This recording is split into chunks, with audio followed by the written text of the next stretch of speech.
Hey everyone, welcome to Comic Yahud, your place for classic comic stories. Today's episode, Tintin the Blue Lotus, last chapter. Let's dive in. With a flourish, Mitsuharado introduces Rastapopoulos, who stands with an air of supreme confidence, confirming his role in the sinister plot. Tintin's heart races as he recognizes the infamous criminal, the mastermind behind countless dark deeds, now revealed as his captor.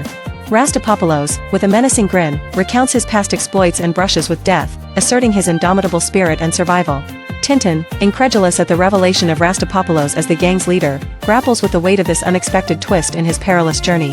Rastapopoulos reveals a tattoo on his arm, a symbol that shocks Tintin, who is tied up and unable to move. The ominous mark signifies a connection to a notorious past, leaving Tintin to question the depths of Rastapopoulos' influence and schemes. As Yamato escorts two captives into the room, their expressions reflect a mix of fear and defiance.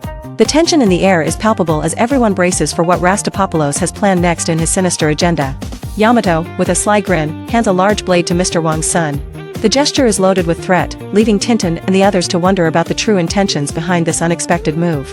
The son, with a mix of happiness and determination, grips the large blade tightly, his mind racing with the weight of the task ahead. The air is thick with tension as the moment of decision looms over him, leaving everyone on edge. With a chilling calmness, he speaks of finding the truth, claiming that only by beheading them can they truly understand. The captives, bound and helpless, listen with growing dread as he raises the blade, the threat hanging ominously in the air. Meanwhile, in another room, a group of conspirators huddles together, their whispers laced with treachery. Assured of their safety, they plot the next steps, confident that Yamato will eliminate any loose ends once the grim task is complete. The conspirators observe with grim satisfaction as the son brandishes a large sword, poised to strike at the captives, including Tintin and his friends, who are bound and helpless. Fear and tension fill the air, as the captives' eyes widen in anticipation of the imminent danger. Suddenly, the sharp crack of a pistol fills the room, interrupting the dreadful moment with an unexpected twist. The conspirators are thrown into a mix of surprise and panic, unsure of the new threat that has emerged. The swordsman, struck by the bullet, staggers backward in shock, his weapon clattering to the ground. Chaos erupts as the balance of power shifts in an instant, offering a glimmer of hope for the captives. Three men, startled by the sudden turn of events, stand with expressions of shock and confusion, their plans unraveling around them. The noise of the gunshot still reverberates, adding to the tension in the air. Tintin, tied up but filled with hope, exclaims his admiration for Chang's courage, his eyes shining with newfound determination. Chang, empowered and commanding, holds a gun as he and his allies surround the captors, demanding their surrender. The tables have turned, and the captors, once in control, now raise their hands in defeat. Chang rushes forward with triumphant relief as he finds his friends bound but safe, exclaiming victory. Tintin, with a sigh of relief, acknowledges Chang's success and notes how close they came to disaster. With a grin, Chang reassures them that the operation went smoothly, boasting that the crew of the Parika Maru didn't even have a chance to react. Mr. Wang, filled with admiration, praises Chang's courage and spirit, acknowledging the brave youth's role in their rescue. Meanwhile, Tintin frees Mrs. Wang, marking the end of their captivity with a heartfelt promise of freedom. Tintin stands confidently before Mitsuharado and Rastapopoulos, tied up and defeated, as he reveals his clever ruse, taunting them for underestimating him. His words carry a triumphant edge, underscoring the folly of their arrogance and his own cunning. Continuing with his explanation, Tintin recounts the careful planning that led to their victory, detailing how his allies, disguised within barrels, took Mitsuharado's men by surprise. The atmosphere is charged with excitement as Chang listens intently, his admiration for Tintin evident. With a determined expression, Tintin instructs his allies to secure the prisoners while he and Chang prepare to search the house for any lingering threats. Snowy follows closely, sensing the tension and ready for whatever might lie ahead. Chang and Tintin stealthily move through a dimly lit room cluttered with barrels and crates, their eyes scanning for danger. Snowy trots behind them, ears perked and alert to any sound that might signal trouble. As they approach a closed door, Tintin grips the handle cautiously, his heart pounding with anticipation. Chang stands close by, ready to offer support, both aware of the potential threat lurking beyond. With a swift motion, Tintin swings the door open, revealing a shadowy void that seems to swallow the light.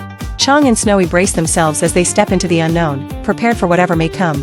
Chang and Tintin cautiously enter the dimly lit room, gripping their weapons tightly as Snowy follows closely, sniffing the air for danger. The tension is palpable as they navigate the cluttered space, aware that danger could lurk around any corner. Tintin leads the way up the shadowy staircase, his eyes scanning every detail, prepared for anything. The creaking steps echo ominously as they ascend, each sound heightening their sense of unease. Reaching the top, Tintin pauses at a barely open doorway, the sliver of light beyond casting an eerie glow. He takes a deep breath, readying himself for whatever lies ahead, as the suspense grips their every move. The room is dimly lit, with a large red safe standing ominously against the wall, its door slightly ajar as if inviting secrets to be revealed. Silence fills the air, interrupted only by the distant creaks of an old building settling into the night. Tintin emerges cautiously from the safe, surprise etched on his face as he realizes the unexpected exit point. He exclaims in astonishment, while Snowy and Chang follow closely. An unusual smell hangs in the air, causing Tintin to wrinkle his nose in suspicion as Chang identifies it as opium. The realization sends a shiver down their spines, hinting at the dark undercurrents lurking in this mysterious place. Tintin, Chang, and Snowy cautiously approach a hidden doorway, their hearts pounding with trepidation as they sense the danger ahead. The dim light casts long shadows, heightening their anxiety as they step closer to uncovering the sinister secrets within. As the curtain is pulled back, the sight of the opium den unfolds before them, a haze of smoke and lethargy enveloping the room. Tintin whispers, "The Blue Lotus," with a mix of awe and dread, realizing the perilous depth of the underworld they've stumbled upon. The Shanghai News reports the dramatic rescue of Professor Feng Xing from the clutches of the opium den, thanks to Tintin's bravery. Tintin shares his harrowing journey, his resolve unshaken as he recounts the triumph over the criminal network, his eyes gleaming with courage and determination. The room is tense as the speaker reveals undeniable evidence linking the attack on the Shanghai-Nanking Railway to a Japanese agent under government orders, a revelation that sends shockwaves through the assembly. The attendees sit in stunned silence, their eyes fixed on the speaker as the weight of the accusations hangs heavily in the air.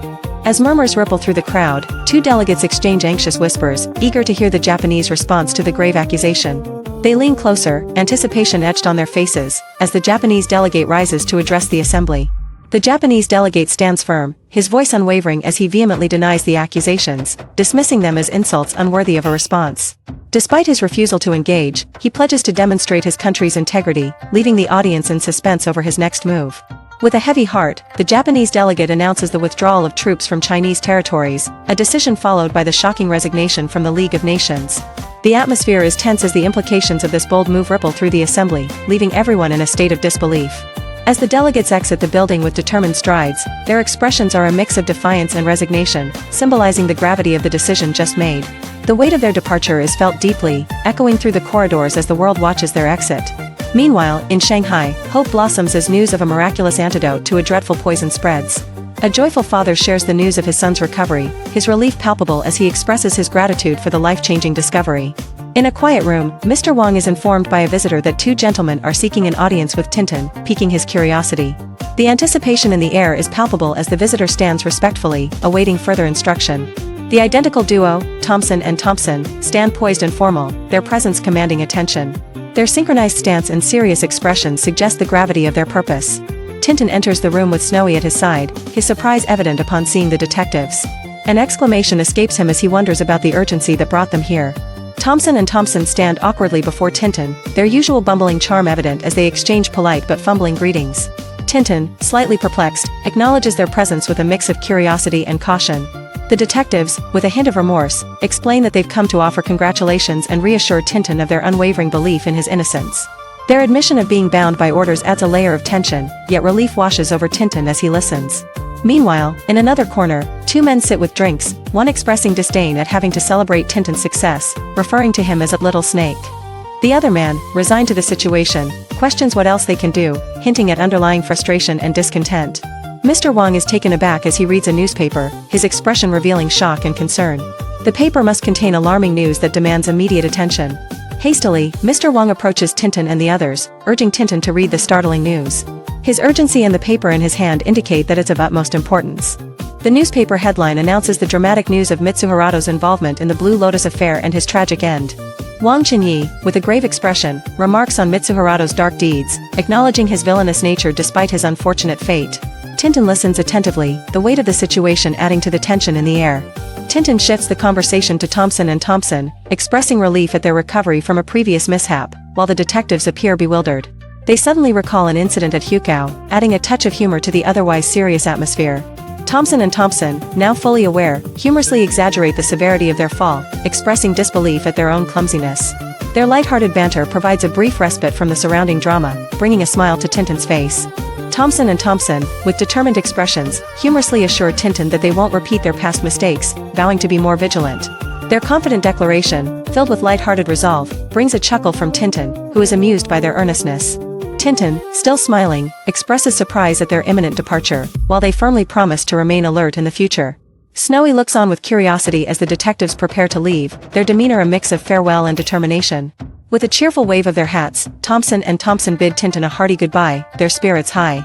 As they stride confidently down the steps, their jovial farewell echoes, leaving a sense of camaraderie in their wake. Suddenly, in a comical twist of fate, Thompson and Thompson find themselves tumbling down the stairs, their hats flying off as they crash to the ground. Their confident departure turns into a humorous fall, leaving them sprawled and bewildered on the steps. Some days later, within the warm glow of a grand feast, Mr. Wang raises a toast to Tintin, praising his bravery and the joy he has brought to their lives. The room is filled with gratitude and admiration, as Tintin's presence is celebrated like a cherished memory. Mr. Wang continues with heartfelt words, expressing how Chang, who has found a brother in Tintin, will miss him deeply. He offers Chang a place in his family, honoring the bond they share, as the room listens with emotional reverence. Chang, overwhelmed with emotion, confides in a venerable lady about the bittersweet feelings in his heart. As tears fall, he explains that while Tintin's departure saddens him, he is comforted by the warmth of his newfound family. Mr. Wang, with a solemn yet hopeful expression, bids Tintin farewell, wishing him strength and companionship on his journey to the west. The room is filled with a poignant silence, as everyone gathers to honor Tintin's departure. The next morning, the air is crisp with anticipation as Tintin's luggage stands ready for the journey ahead. The promise of new adventures looms, echoing the heartfelt goodbyes shared the night before. As Tintin stands at the dock, heartfelt farewells are exchanged with Chang, their hands clasped tightly in a moment of friendship. The air is filled with emotion as Mr. Wang wishes Tintin good luck, the weight of their words lingering in the morning air. Suddenly, the ship's horn blares loudly, signaling its imminent departure and intensifying the urgency of their goodbyes. The sound resonates, echoing the bittersweet mix of adventure and parting that fills the day. Tintin, his heart full of anticipation and nostalgia, waves a final goodbye from the ship's deck. As the vessel pulls away, he watches his friends fade into the distance, the adventure ahead a beacon of hope against the backdrop of farewells. The crowd waves enthusiastically as Tintin, with Snowy in his arms, bids farewell from the ship's railing. The echoes of their cheers mix with the salty air, a bittersweet melody of parting and promise. The ship's horn bellows loudly, a deep, resonant sound that fills the sky and signals the beginning of Tintin's journey. The vibration seems to carry the weight of hopes and dreams, drifting across the water. As the ship sails away, Tintin continues to wave his hat, his smile unwavering despite the distance growing between him and the shore. Snowy remains vigilant by his side, a loyal companion ready for whatever adventures lie ahead. As the ship sails away, Wang Chenyi and Chang wave their goodbyes from the dock, their gestures filled with hope and a touch of melancholy. A stranger in a blue coat watches silently, his posture contemplative against the backdrop of the bustling harbor. Thanks for watching Comic Yahad. Like, subscribe, and catch you in the next story.